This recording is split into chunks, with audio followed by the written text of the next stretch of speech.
This episode is sponsored by Appian, a technology leader in driving digital-first insurance transformation. With Appian's low-code automation platform, you can build enterprise apps and workflows rapidly in an agile environment.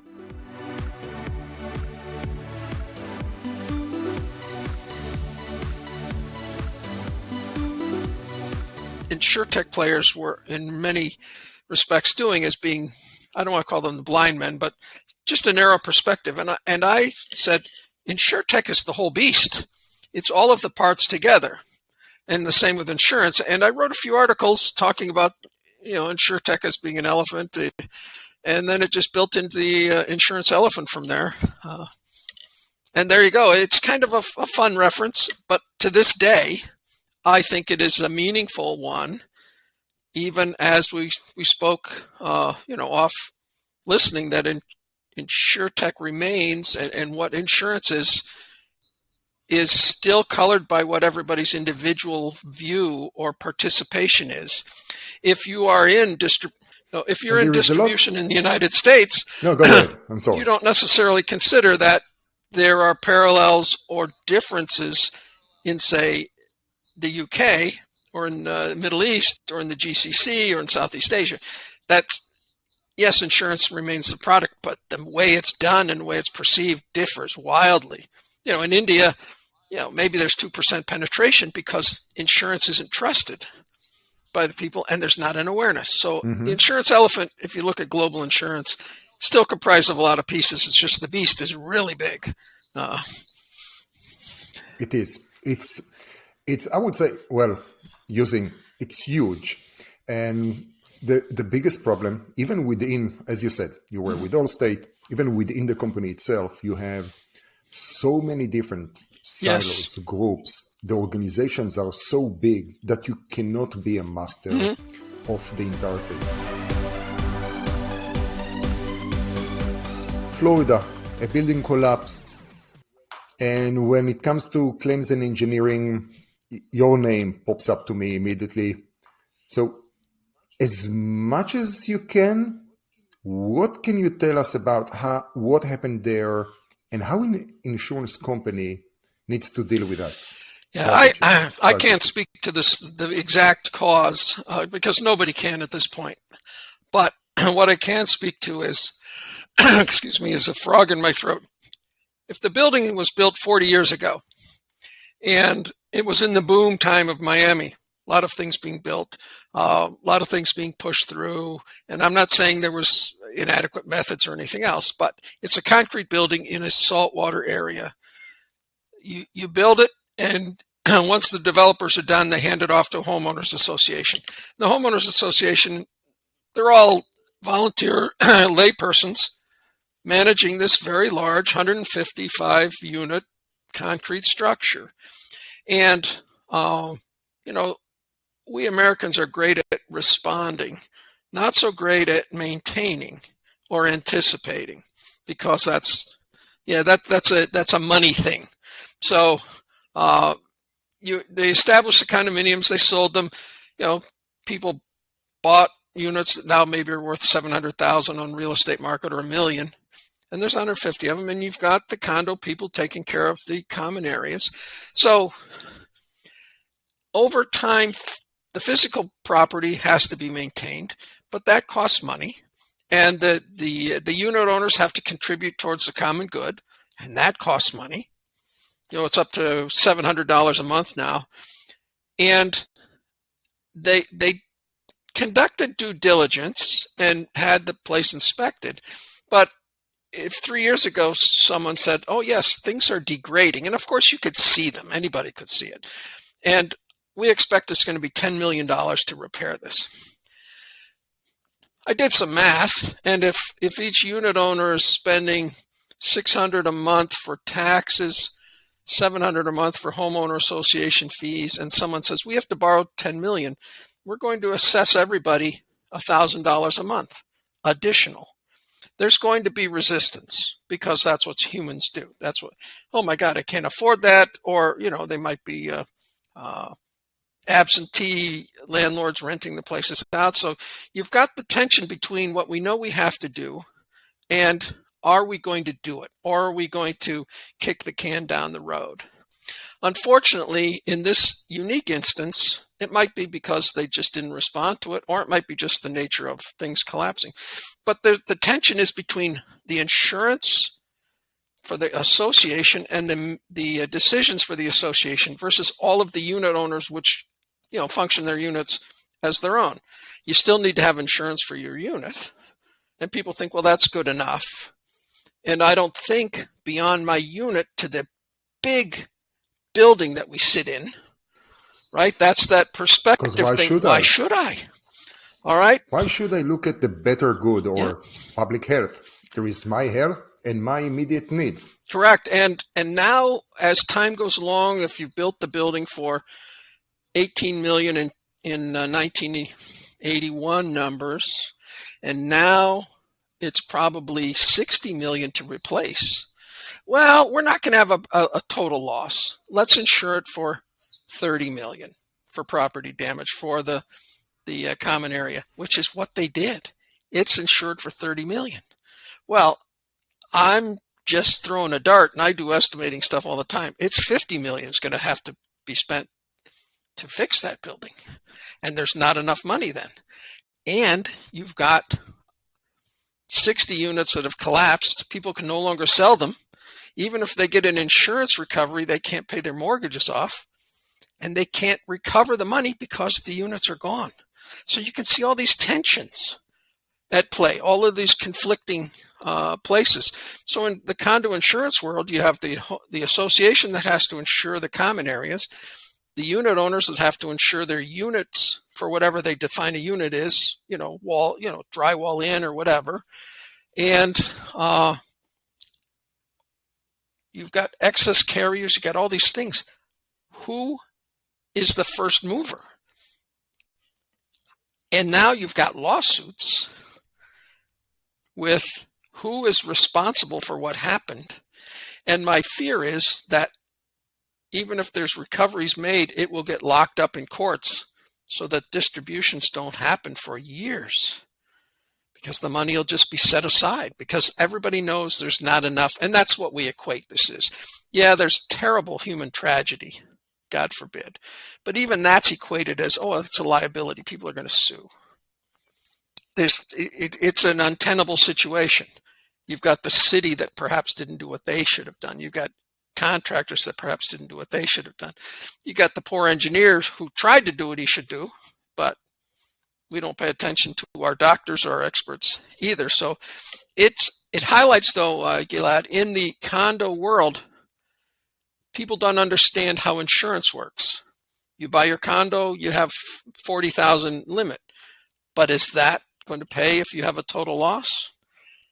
Does the condo bylaw say that the condo association has insurance responsibility for everything, for part of it? They're all different, every bylaw, but most people don't read them.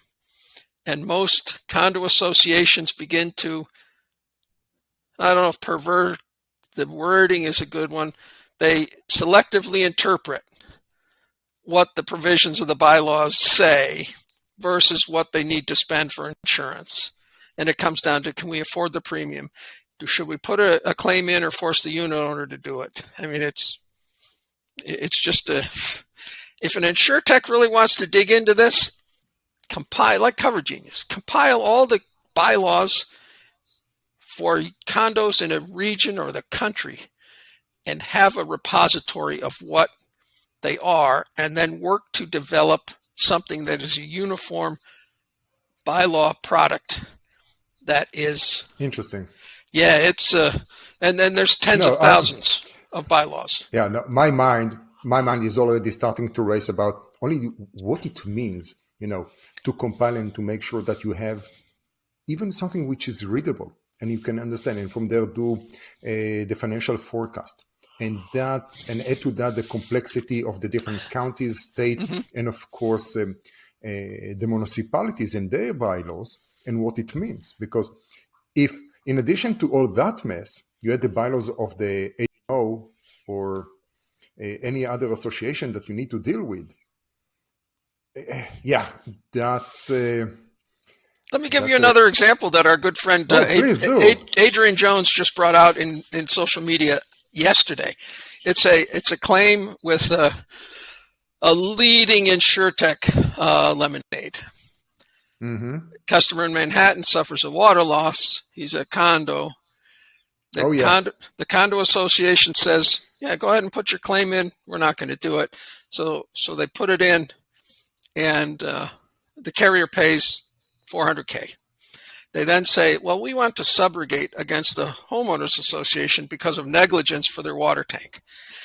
All fine principles, but if you step back and with what was posted, the limited amount that Adrian posted of the bylaws said the condo association has insurance responsibility for all the common areas and the units.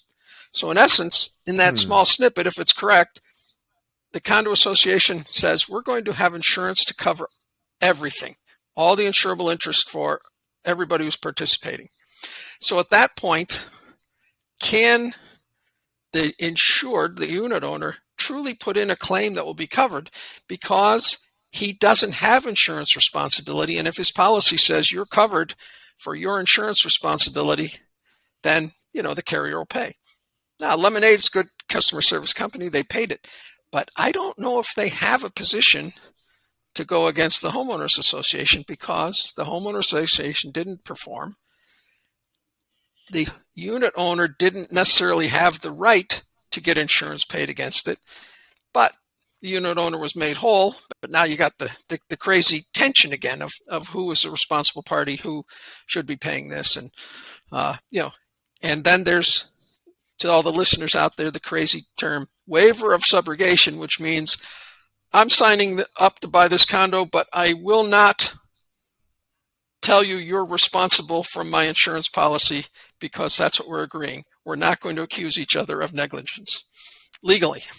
I'm confused. Explain me that. How I don't get it. Seriously, from a legal standpoint, how do you waive that?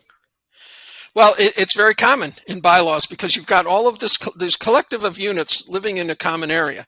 And if your sink leaks and damages the common property, the common property is going to say, I want to hold you liable and your insurance policy pay. And what if there's 12 units involved and leaks from two places? Long ago, it was generally decided that in that type of a setting, waivers of subrogation would apply, and it became part of bylaws so that there's not the casting of stones at each other. It's just everybody have insurance, everybody take care of their own. Essentially, they're eliminating somewhat the third-party property claims just by agreement. And it's a legal document. When you buy it, you're accepting the bylaws. And that might be the case in this one for Lemonade. I don't know. I didn't see the whole. But of the thousands of condo cases I've worked on, it's different every time. And after big events, if, say, in the Virgin Islands after a hurricane, you have a condo association of 100 persons, it's a total loss and 50 people walk away from their units. How can the remaining 50 rebuild? They don't have enough money. It just gets to be terrible. Don't buy a condo. I hope you don't own one. I'm just renting. That's excellent. I'm a renter. It's good, although, well, there is my financial philosophy here, but that's not the topic of this conversation. Yeah, condo ownership is, don't get me wrong, condo ownership or co-op ownership is not bad. You get real property, you get the appreciation of the real estate and such, but my message to anyone out there who has a condo, read your insurance policy, number one, and understand your bylaws for what insurance responsibility is and who's in charge of responsibility to repair. And also, I would also advise, go and talk to a financial advisor in terms of understanding what are the benefits of using that for tax deductions. And that will give you maybe one of the top 3 reasons to actually own a condo. Having said that, as we are diving and we see the, sort of the mesh of InsurTech or insurance with PropTech or real estate technology. I'm not really sure real tech, maybe that way, or PropTech, still not sure about. Tech, prop. Yeah, let's call it property or real estate technology, and we see that meshing more and more together because it completely makes sense. Or the insurance company has a position there; it's part of their line of business, from warranty, mortgage to actually homeowners insurance, etc. Or they are investing in property and would really like to understand better the risk. Now, I was looking at one of the projects and I was interviewing a property owner, and he told me the story very similar to what you said and talked about the different units. And basically what happened was a guy had a guest, a unit owner had a guest. Something happened. There was a gunshot. The bullet penetrated the wall, hit another unit, and then, of course, hit a pipeline, a water pipe, which caused the leak. So now you have the two units who are damaged. You have a common property, the water pipe, that is damaged. Now you have damage to the building, and trying to figure out the subrogation and who is responsible for what. And this is where it all comes back to, we really need to make sure that all the units have proof of insurance. And that's only the beginning of their challenge. Yeah, consider also that the homeowners association has a deductible. Mm-hmm. The unit owners have deductibles. Yep. So those are out-of-pocket amounts. The homeowners association might have the right to distribute the deductible amongst the unit owners. It's not that common, but it could be. So someone on the 12th floor could be paying for something that happens on the 6th floor through an assessment. It really gets to be very interesting. It can be very complex. And the water leak, what if it goes down to the 2 floors below? And now you have 6 units involved instead of just 2. And you've got a shooter who's a liable party. Oh, yes. And you've got a unit owner who invited that person. Mm-hmm. What did they know about the person's predilection to violence? And it just... And it's get complex and more and more and more. But with that complexity, we need simple tools to at least make sure that things are in order, that we can handle, 80%? So 80-20, right? You spent time in Los Angeles after the big earthquake. What did you do here? Well, I was doing damage assessments for the Small Business Administration. So I'd go out and look at dozens and dozens of properties to determine what the damage was to support disaster loans. And that led into my insurance career. And prior to that, I built things, and such. So I've spent, some decades doing assessment and building and estimates to determine things. But in the meantime, the academic pursuit of understanding insurance and how the complexity that people see in insurance discourages them from knowing about it. And we kind of hide from insurance as humans, because it's something we know we have to have because someone says so, but it's so thick, I don't really want to dig in and know about it. But once something bad happens, my expectations may be greater than what the insurance product provides me. And again, that's where attention happens, the post-event occurrence. So my goal, and I say innovation from the customer backwards, is if we're going to innovate the insurance world, let's start with what customers need and then build innovation that facilitates analog service. Because no matter what, at the end of the day, it's a human that's got to repair something and understand why and have their fears alleviated through what service insurance people provide. The challenge is that the customer, the policyholder, is irrational. Correct. Dana really wrote about it so many times. And one of the biggest challenges there, of course, is that we discount the risk and the reward based on, are we the owner of the risk or are we taking the risk, right? One of the analogies that is, would you take extra risk for $10 versus if there is the risk, does it worth those $10, right? And of course, post factum, we are always smarter. You know what's funny about balancing the risk out? How do we do it?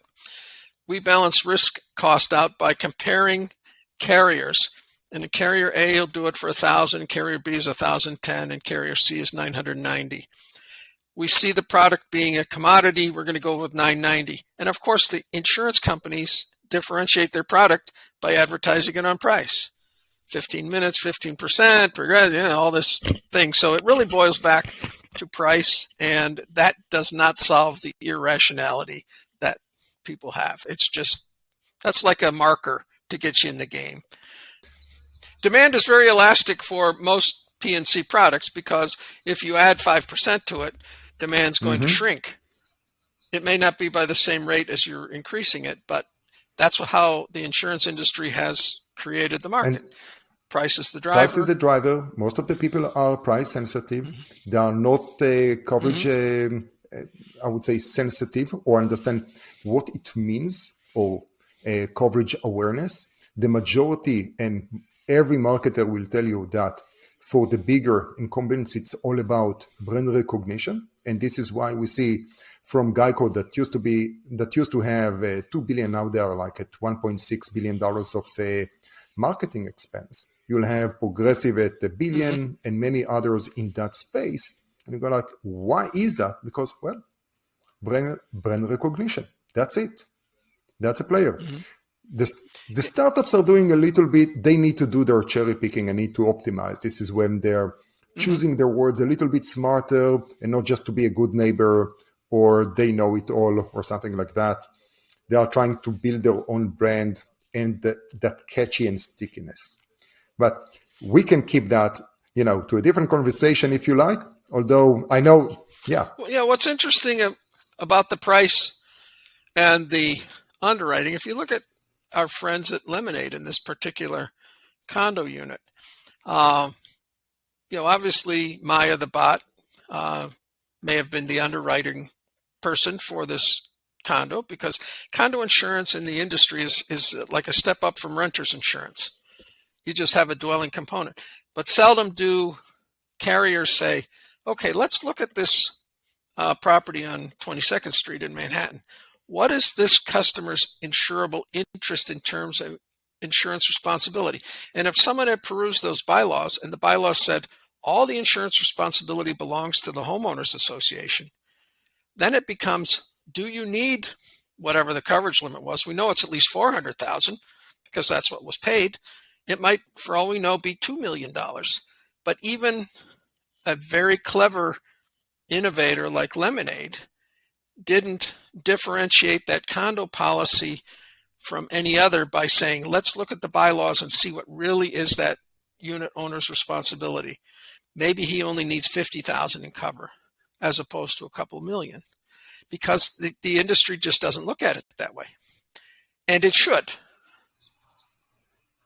Yeah, and and you're actually raising, a really good point here on, I wouldn't call it optimization, but the innovation approach to how much do you really understand the industry and the dynamics inside of it, especially for the product. And then can you slap, let's call it a sexy wrap around it so the policyholders will actually buy it and understand that here there is some sort of a differentiator. Because you're one of the biggest experts that I know in claims and constructions and that stuff, and taking the approach from that critical point of retention and actually finally servicing the policyholder and building it back from the policyholder to the product, to the underwriting, it's something that we don't see. Because in underwriting of P&C, there is not the wiggle room in expenses to customize underwriting beyond the tools that exist. So if the carrier has, say, 20 data points that they build what that insured property's profile is, when you get to something like condominiums, that doesn't fit because there's a huge volume of unstructured data that nobody touches on, and that's the homeowners association bylaws. It can't be integrated yet because it would take manual process, and Maya could not deal with that in 60 seconds or 2 minutes or even 5 minutes. It just doesn't exist. We've got to bridge that for this unique product that is condominiums. But if condominiums are 2% of all the lines of insurance in P&C, Gilad, where's the motivation to change it? As opposed to, we'll deal with the exceptions. Once in a while, we'll pay more than we should. Prior to our session today, you had 2 meetings. One was with a company from Lima, Peru, another one from Lagos, Nigeria. You know, you are not working just in Buffalo, New York. Actually, sorry, you are north to Buffalo, New York, and before Canada. Mm-hmm. So just to be sure that we are still in the right location. Now, I think that's credited to your tenure with DailyFinTech. How was that? Well, again, as I migrated from being an insurance employed person to advocating or reporting on insurance, and I began to interact with persons around the globe, if you find out that in India, for example, penetration of insurance is less than 2% because of whatever reason, and you find that in Africa penetration is even less than that, and you find through interactions of social media people who are energized, who are advocating for their own area, who are advocating for underserved persons. And that particularly intrigues me. I mentor a group in India who deals with insurance awareness and helping, the underserved. I also connected up with a group in Nigeria who's trying to build on-demand insurance for people so that, again, it's a trust thing, so that they know if I'm driving my car, I can use an app and start insurance. Can you tell us the names of the group so we'll give them a shout out? Oh, yeah. The group in India is the Claim Consultants. Great company. They're about 6 months in tenure. I mean, brand new. They're doing great things with awareness and the post-COVID claims, helping people getting the claims. In Nigeria, Temitope Adeyemi has starting a company called PayU, where someone can, through their app, get insurance by the minute, which then builds people's confidence that, all right, I'm using my car, I'm having insurance when I can. But he's also interested in getting health care for the population, microinsurance.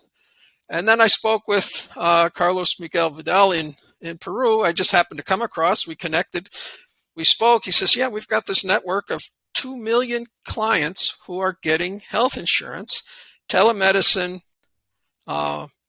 consultations,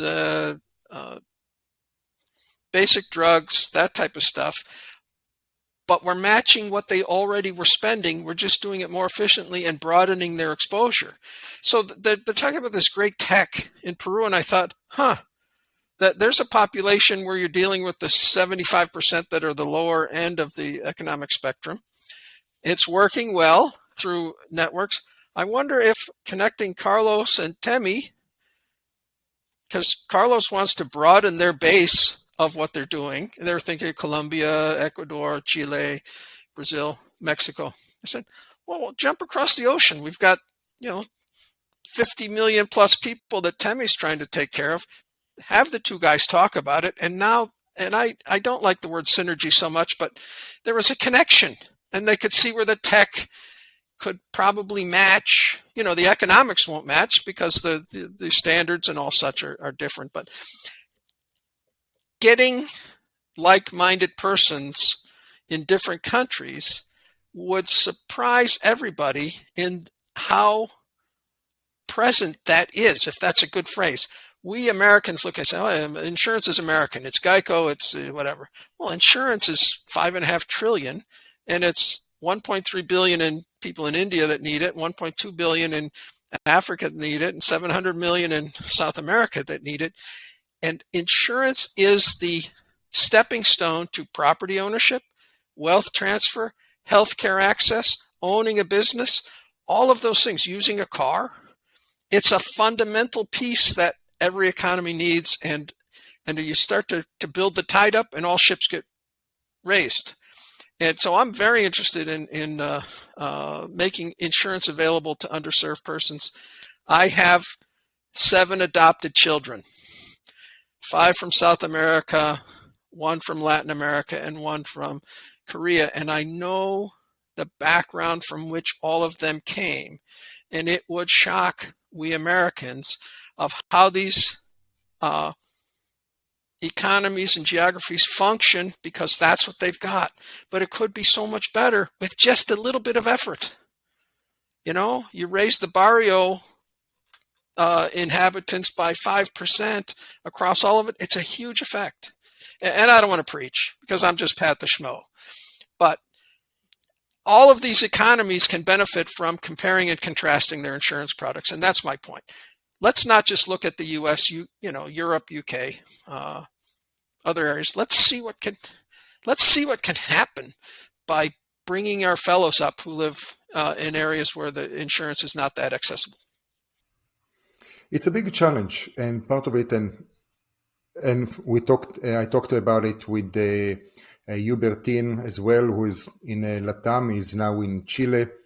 There are several things that need to be, I would say, broken down and reassembled in order to build it. So the first one is trust. Do you trust the insurance companies? Do you trust the government? Do you trust the coin that they are providing? And I'm not shouting, oh, here is a great opportunity for DeFi and other blockchain solutions, but that may be. So that decentralization. Yeah, Teme in Nigeria on the call, he said, the key to the health of an economy right now is access to funds, mobility, and health. Right. So he said, my goal is to, and both countries use e-wallets because most folks don't have a big trust of banks or no credit cards. So e-wallets, he says, every kiosk that's a fintech on the corner should be able to be a distribution point for health insurance. Right. So you're building all these mini ecosystems, kiosk by kiosk, because that's where the people go to transact their business. They don't go to the bank. And each kiosk, perhaps in a village, is a trusted advisor. And that's where you're building trust and you extend what benefits are available to people. And I thought it was very interesting that he touched on that being a key point, because Carlos last week told me people in Peru use e-wallets. They don't, that's where, and they go to the corner bodega and they take care of business. And both persons said the person running the kiosk or bodega will be the distribution point of helping people buy products on the person's cell phone. It's phygital, you got digital tool, but you've got someone physically assisting as they build education. It's fascinating. Adapting and overcoming to allow people access to innovation. Humans are wildly innovative, more than the tech is innovative. How can we do workarounds to get our village up to speed with what's available to them? It's fascinating. All we can do is help where we can.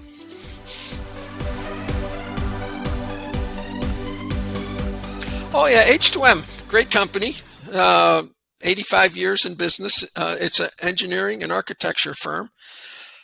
Primarily located in the tri-state area of New Jersey, New York, Connecticut, or depending on the day, Pennsylvania. But we're expanding, we're looking at the East Coast. But my part with H2M is doing technical support for our insurance colleagues, doing cause and origin, doing estimates, advising them on what can happen next for things. But as intellectual capital vacates from insurance carriers, retirement, whatever, there is a gap in technical awareness of how to manage not manage claims, but manage damages, what's happening. And that's where persons like myself or companies like H2M step in to help insurance customers get best served through the adjusters in understanding the technical aspects of what happened at their property. So it's a cool business, and it's not a small. It's forensic engineers are everywhere, and it's an important part of what happens in the insurance world, from auto damage reconstruction right through to large losses like happened at the Champlain Towers in Florida, or earthquakes. You get a terrible earthquake out your way, and you're going to have a lot of engineers around. More importantly, though, what should engineers be helping people do to prevent bad things happening? Yeah, why don't we look at what can happen mainstream? Because mainstream happens 24/7. Okay. I had discussion with a technology company that if you do an inspection of a property, you can, through a software, identify either maintenance concerns or risks that become transparent to anyone in the building who has the application, say maintenance staff.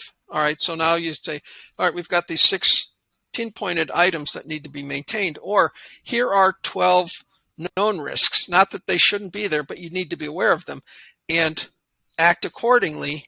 And then also, as I told the founders of this place, what you can build then is if you assess and you start square one, as time goes along, this assessment can become a longitudinal measure of how that building is acting or aging, or if there's some maintenance is needed, or maybe a machine is failing or a roof is flexing. And if you tie in IoT devices, Matteo Carbone, if you're listening, if you tie in IoT devices that are continuously communicating, now you're working towards a prevention aspect that maybe this tragedy in Florida suggested we need to take advantage, and let technology be leveraged to help our analog efforts to maintain things. That's every building in the country, in the world. You could do this in every large structure. It's not impossible. It's just a matter of, is it worth spending 1% now or 200% when something terrible happens?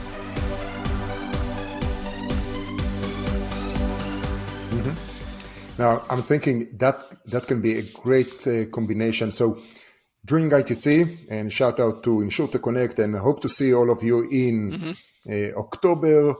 We're going to have another conference in parallel, a conference by the name of Blueprint, and that will bring in all the construction, property management, more into as we tried to figure out earlier, if it's PropTech, real estate tech, whatever tech, and have that merged together, especially, okay, great, IoT, another shout out to Carbone, IoT, or anything that can help. This software I was speaking of, Safety Compass, comes out of Australia.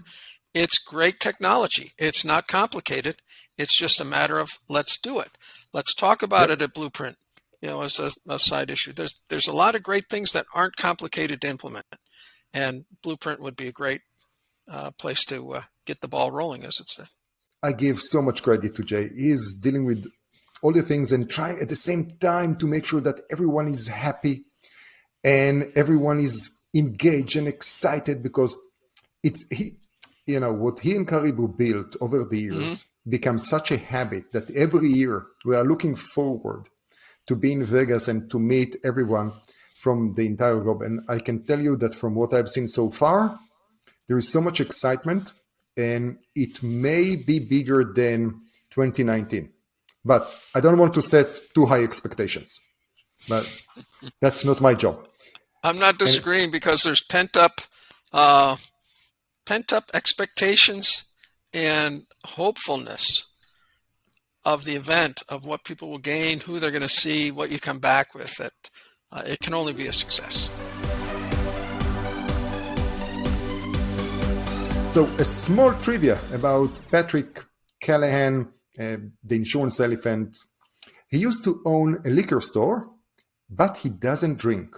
And I was mayor of a village at one time. I was mayor of the neighboring village before I moved to the town I'm in now. So I've been a mayor owner of a liquor store. I drove an antique fire truck to haul tourists.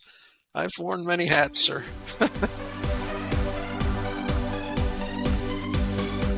Before we finish, I'll ask you the question that I ask everyone at the end of an episode, although this conversation just made me go, oh yeah, we need to start having this conversation like almost every other month, just to keep, reality check for me, not for you. You're great. Can you please give the audience a recommendation about a book, a life hack, whatever that may be, that you picked up since March 2020? I've always been a workaholic, Gilad, so that didn't change too much. But probably the greatest reminder I had, and this goes back to graduate school where team building was part of my curriculum, be aware of the inclusion of team members that go beyond your circle. Diversity is a key to success. And in our business, global diversity is even more important because there's so many great ideas. So that being said, find a sweet spot that speaks to when's the best time for everybody to speak. And for example, my mentoring group out of New Delhi, 9 o'clock Friday night for me is 5:30 or 6 o'clock for them on the next day's morning. But it fits. Or if I'm speaking to someone in Australia, it's 12 hours different. Focus on not being the person in charge of the time because it fits your schedule. You will find if you bend your schedule and maybe meet at 2 in the morning sometimes, you're going to get some great interaction with people that are on a different time schedule than you are. It's a big globe out there and there's 24 hours. Everybody doesn't want to meet on Pat's convenience. Fantastic. That's the best I've got. Pat, thank you very much for your time today. It's been a pleasure. My as pleasure. always. Yeah. Let's speak again and let's work on that blueprint /ITC involvement. Yeah. And happy long holiday. Happy 4th. Same to you. And see you soon.